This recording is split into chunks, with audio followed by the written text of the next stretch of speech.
On the 3rd of May, 1939, the hull of Britain's newest battleship slid down the slipways at Camel Laird's shipyard in Birkenhead. She had been laid down as HMS King Edward VIII, but the abdication crisis had forced a change. Now she bore a different name, HMS Prince of Wales, and she would become one of the most consequential warships in naval history. She was a King George V-class battleship, the most powerful class Britain had ever built. At 745 feet long and displacing 43,786 tons fully loaded, she was a floating fortress of steel and firepower. Her main armament consisted of 10 14-inch guns, 4 in the forward quadruple turret, 4 in the aft quadruple turret, and 2 in a twin turret above the bow. These weapons could hurl 1,590-pound shells over 20 miles. Her armor, at nearly 15 inches thick protecting her magazines, was the heaviest of any battleship afloat except the secret Japanese giants, Yamato and Musashi. But Prince of Wales was born under a dark star. War came before she was ready. On the last day of August 1940, while still fitting out, German bombers found her. A bomb exploded underwater just 6 feet from her hull, causing flooding and a dangerous list. The attack delayed her completion, but also foreshadowed the manner of her eventual destruction. She was commissioned on January 19, 1941, rushed into service with her gun turrets still plagued by mechanical problems. Civilian contractors from Vickers Armstrong remained aboard, trying to fix the complex quadruple turret mechanisms even as the ship prepared for battle. Her crew hadn't completed proper training. Her systems hadn't been fully tested. In the desperate spring of 1941, none of that mattered. Britain needed every capital ship it could muster. Within 4 months, she would face the most powerful battleship in the world. In May 1941, Germany's mighty battleship Bismarck broke out into the Atlantic, accompanied by the heavy cruiser Prinz Eugen. Their mission: destroy the convoys that were Britain's lifeline. The Royal Navy mobilized everything it had to stop them.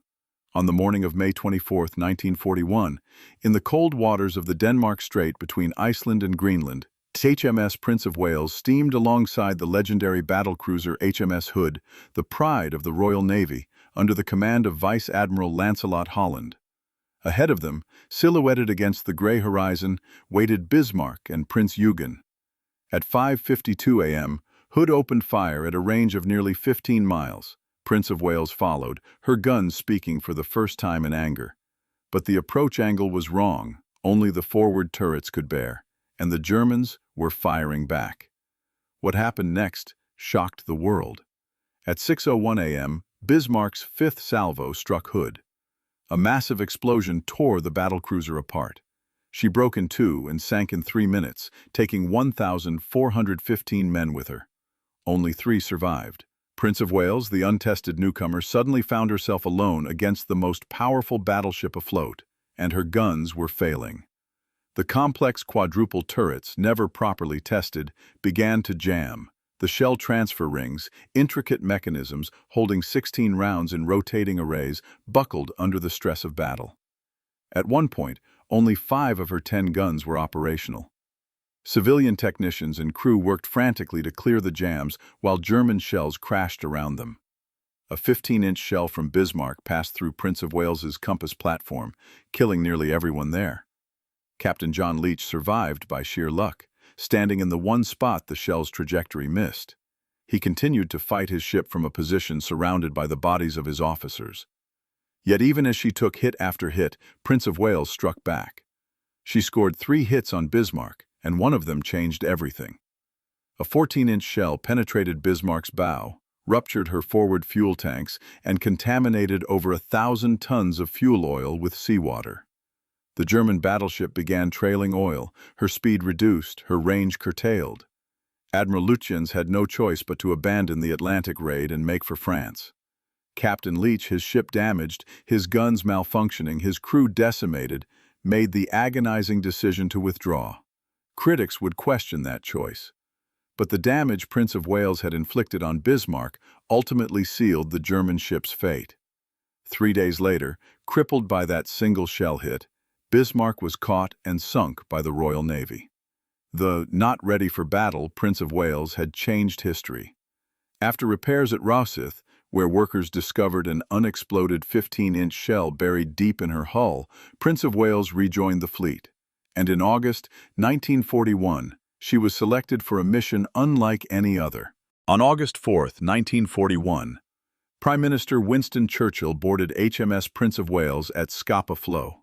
His destination was secret, a lonely bay in Newfoundland, where he would meet President Franklin D. Roosevelt for the first face-to-face conference between the two leaders. Britain stood alone against Nazi Germany. America remained neutral. Churchill's mission was nothing less than to forge an alliance that might save the world. The voyage across the U-boat-infested Atlantic took 5 days. Churchill, typically, was undaunted by danger. He read C.S. Forester's Captain Hornblower novels. He played backgammon with Harry Hopkins, Roosevelt's special envoy, and lost $32. He watched Alexander Korda's film Lady Hamilton, his favorite, and wept openly despite having seen it 4 times before. But he also worked. He pored over maps in the ship's war room, tracking the positions of German submarines and the desperate struggles of British forces across the globe. He held intense discussions with Hopkins about Stalin's capacity to resist the German invasion. And he personally rehearsed the ceremony for meeting Roosevelt, even conscripting Sir Alexander Cadogan to play the president, while the Royal Marines Band practiced the Star-Spangled Banner on the windswept deck. On the morning of August 9, 1941, HMS Prince of Wales emerged from the mists of Placentia Bay in her wartime camouflage, a striking contrast to the sleek gray American vessels anchored in peacetime livery. A timing error meant Churchill arrived 90 minutes early. Characteristically displeased, he ordered the ship to turn around and reapproach at the correct time. When Churchill finally stepped aboard USS Augusta, Roosevelt, paralyzed from polio, leaning on his son Elliot's arm, extended his hand. Churchill spoke first. "At long last, Mr. President." Roosevelt replied, "Glad to have you aboard, Mr. Churchill." The following day, something remarkable occurred. On the quarterdeck of HMS Prince of Wales, beneath the Union Jack and Stars and Stripes draped side by side on the pulpit, British and American sailors gathered for a church service. They sang hymns Churchill had personally chosen, for those in peril on the sea, "Onward, Christian soldiers," and "O God, our help in ages past." Churchill later described the moment in his BBC broadcast. "When I looked upon that densely packed congregation of fighting men of the same language, of the same faith, of the same fundamental laws, of the same ideals, it swept across me that here was the only hope, but also the sure hope, of saving the world from measureless degradation." Then he added words that would become haunting. Every word seemed to stir the heart. It was a great hour to live. Nearly half those who sang were soon to die. The conference produced the Atlantic Charter, 8 principles that would become the foundation for the United Nations. Churchill returned to Britain buoyed by hope. The alliance that would win the war had begun. But the ship that carried him to that historic moment had only 4 months left to live. By autumn 1941, Japan's expansion threatened Britain's entire Far Eastern Empire.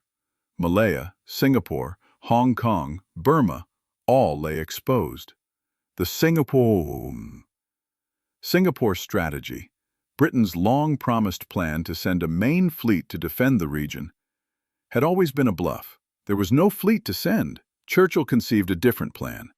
Rather than the full fleet Singapore needed, he would send a small modern force, just enough to make Japan think twice. He would use HMS Prince of Wales, the ship he had traveled aboard, the ship whose crew he had come to know, as a veiled threat. The Admiralty was horrified. First Sea Lord Dudley Pound warned against dispatching a wholly unbalanced force into an area where we did not know the strengths of the potential enemy. Captain William Davis of the Plans Division called Prince of Wales a hostage to fortune. They were overruled. The original plan included the aircraft carrier HMS Indomitable to provide air cover. But on November 3rd, Indomitable ran aground in the Caribbean. By the time she was repaired, it was too late. On December 2nd, 1941, HMS Prince of Wales arrived at Singapore alongside the battlecruiser HMS Repulse. They were designated Force Z, under the command of Admiral Sir Tom Phillips, a brilliant strategist known as the Admiralty's brains, but nicknamed Tommy Thumb for his 5'4" stature. Phillips was reportedly skeptical of air power's threat to capital ships. He had once declared, "Bombers are no match for battleships."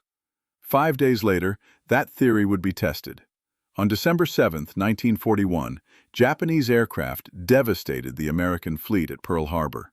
80 minutes earlier, though across the international dateline it was already December 8th, Japanese troops had begun landing at Kota Baru on the Malayan coast. Admiral Phillips faced an impossible choice. His two capital ships were all that stood between the Japanese invasion force and Singapore. At 5:35 p.m. on December 8th, Force Z, Prince of Wales, Repulse, and 4 destroyers sortied from Singapore. Phillips signaled his commanders, "We are out looking for trouble, and no doubt we shall find it." He was right about that much. Phillips' plan was to surprise the Japanese invasion convoys, catch their transports vulnerable during unloading, and inflict maximum damage. To maintain surprise, he imposed strict radio silence. He would not break it to request fighter cover. This decision would prove fatal. Throughout December 9th, monsoon weather provided cover. But that evening, the skies cleared. At 5:40 p.m., Japanese reconnaissance planes spotted Force Z. Phillips knew surprise was lost. At 8:15 p.m., he turned back toward Singapore. Then came a signal that changed everything. At 11:35 p.m., Phillips received a report, later proved completely false, of a Japanese landing at Kuantan, halfway between his position and Singapore. Without informing Singapore, without requesting air cover, he diverted to investigate. It was the last major decision of his life.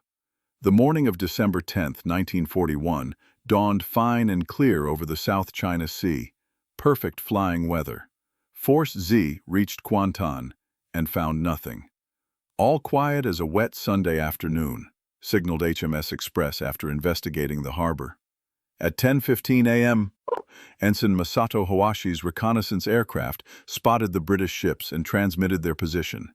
85 aircraft of the Japanese 22nd Air Flotilla, Mitsubishi G, 3M Nell, and G4M Betty bombers armed with torpedoes and bombs were already airborne, searching.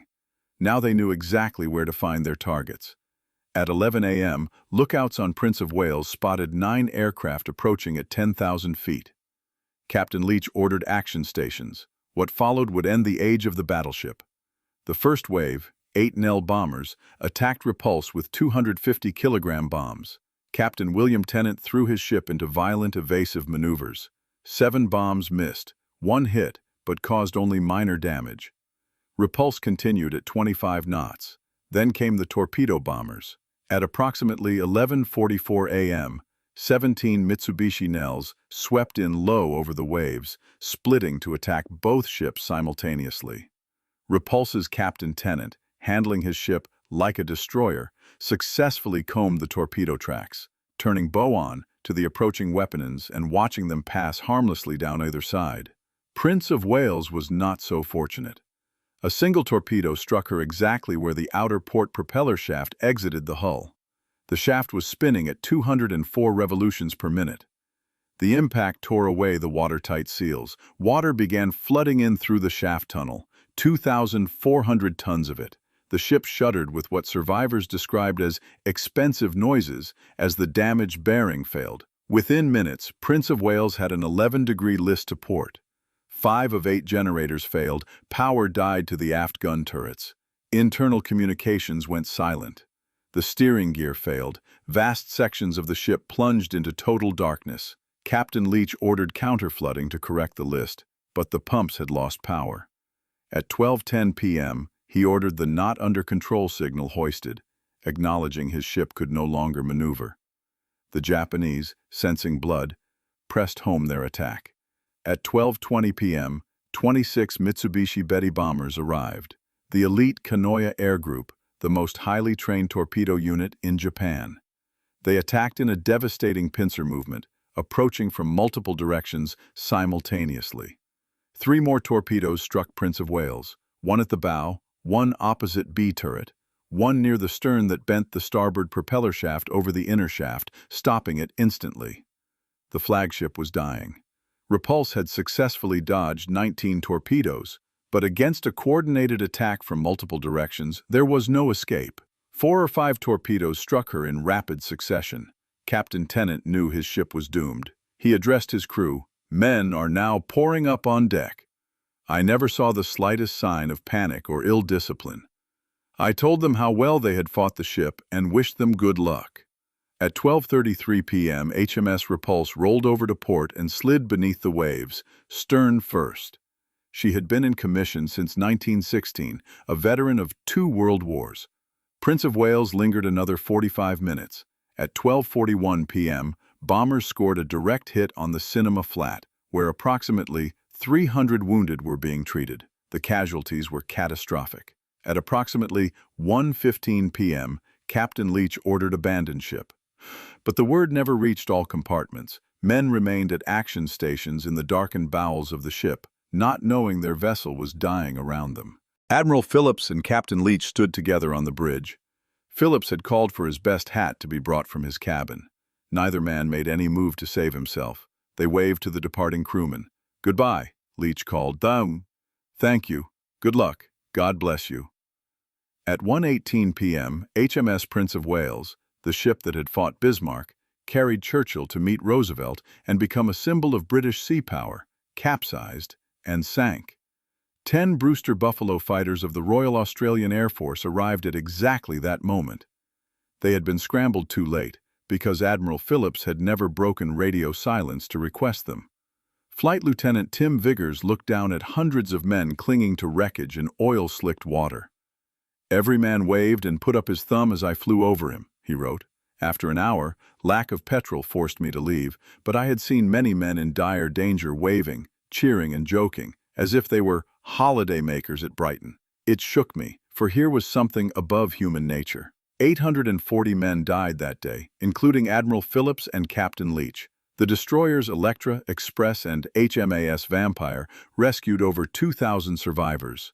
But the ships were gone, and with them, the age of the battleship. Churchill received the news by telephone from First Sea Lord Pound in the early hours of December 11th. His account remains one of the most powerful passages of his war memoirs. "In all the war, I never received a more direct shock. I put the telephone down. I was thankful to be alone.